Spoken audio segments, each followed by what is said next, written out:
Assalamualaikum warahmatullahi wabarakatuh. Allahumma sholli ala sayyidina Muhammad wa ala ali sayyidina Muhammad, amma ba'du. Oke guys, ngobrol tentang sumber penyakit ya. Nah, dalam Islam ya guys, sumber penyakit itu bisa berasal dari tiga hal. Beda dengan dari konsep barat ya. Kalau konsep barat kan dari gula lah, terus minyak dan sebagainya gitu ya,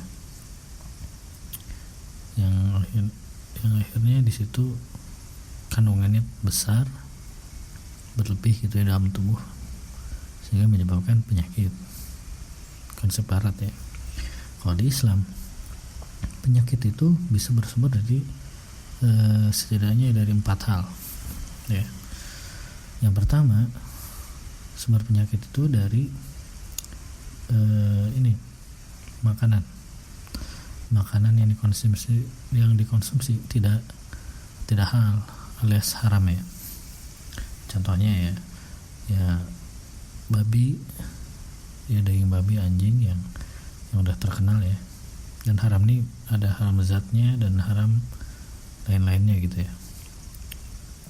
Itu ada bab-babnya lah, detail ya, teman-teman bisa cek lah. Intinya kalau kita makan makanan haram bisa mengakibatkan badan kita itu terkena penyakit ya, pertama.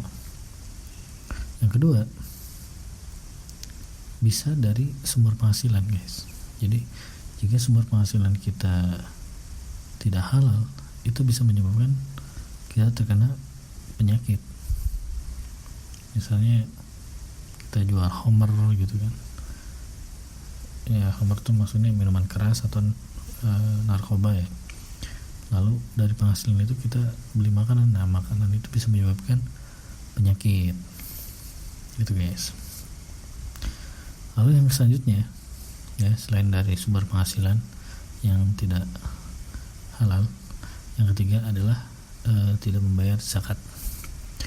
Jadi tidak membayar zakat ini bisa menimbulkan penyakit juga guys. Jadi dengan kita tidak membayar zakat ya,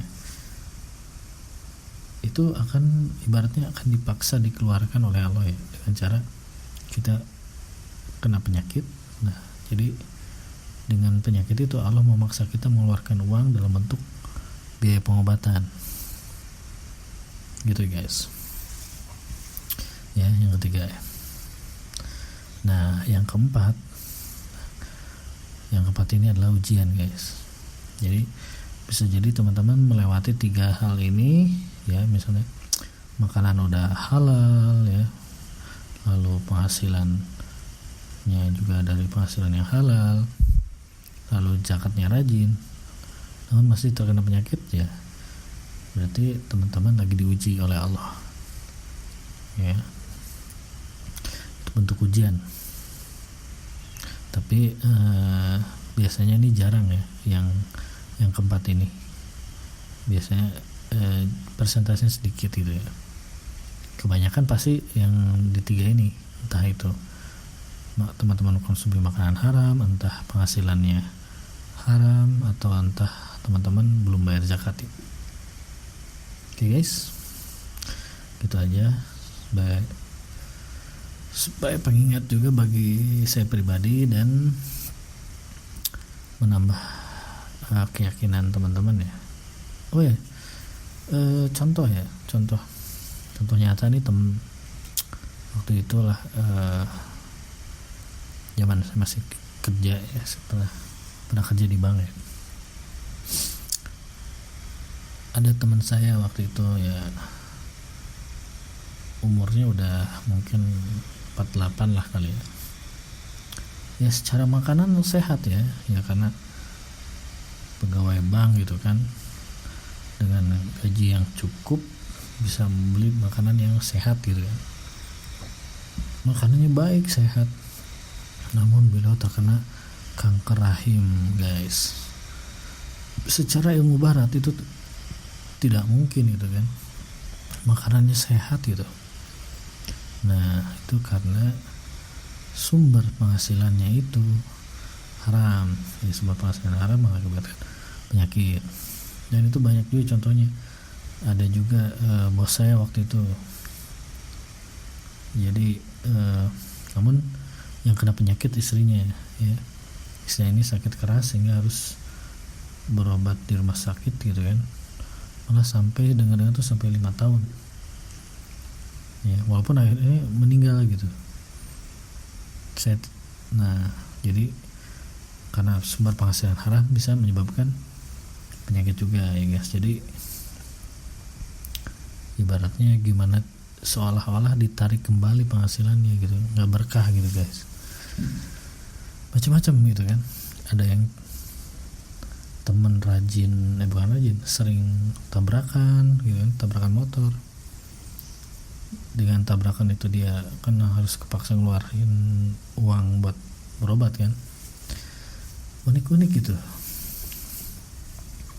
ya. Ini sekedar sharing biar itu teman-teman lebih tahu insight yang lain ya.